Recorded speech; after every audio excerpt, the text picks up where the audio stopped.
The scientists of today think deeply instead of clearly. One must be sane to think clearly, but one can think deeply and be quite insane. The day science begins to study non-physical phenomena, it will make more progress in 1 decade than in all the previous centuries of its existence. My brain is only a receiver. In the universe there is a core from which we obtain knowledge, strength and inspiration. I have not penetrated into the secrets of this core, but I know that it exists. Our virtues and our failings are inseparable, like force and matter. When they separate, man is no more. All that was great in the past was ridiculed, condemned, combated, suppressed, only to emerge all the more powerfully, all the more triumphantly from the struggle. Let the future tell the truth, and evaluate each one according to his work and accomplishments. The present is theirs, the future, for which I have really worked, is mine. We crave for new sensations but soon become indifferent to them. The wonders of yesterday are today common occurrences. Invention is the most important product of man's creative brain. The ultimate purpose is the complete mastery of mind over the material world, the harnessing of human nature to human needs. Today's scientists have substituted mathematics for experiments, and they wander off through equation after equation, and eventually build a structure which has no relation to reality.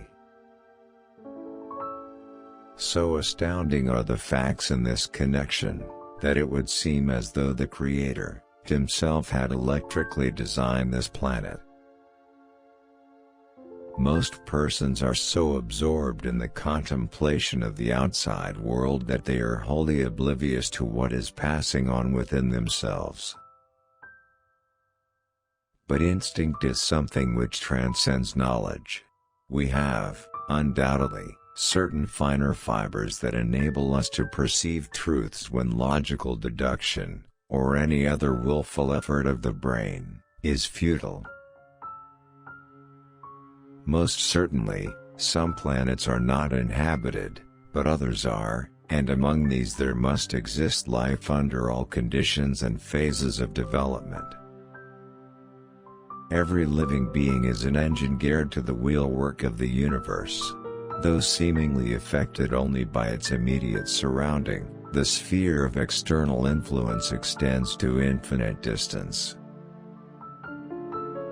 The carrying out into practice of accrued ideas as being generally done is, I hold, nothing but a waste of energy, money and time. The idea of atomic energy is illusionary, but it has taken so powerful a hold on the minds, that although I have preached against it for 25 years, there are still some who believe it to be realizable. There is something within me that might be illusion, as it is often case with young delighted people, but if I would be fortunate to achieve some of my ideals, it would be on the behalf of the whole of humanity.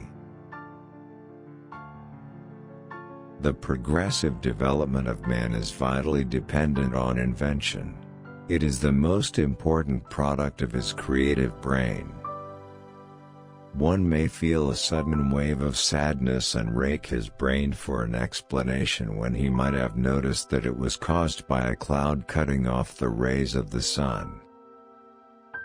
It is not in the shallow physical imitation of men that women will assert first their equality and later their superiority, but in the awakening of the intellect of women. Peace can only come as a natural consequence of universal enlightenment and merging of races, and we are still far from this blissful realization.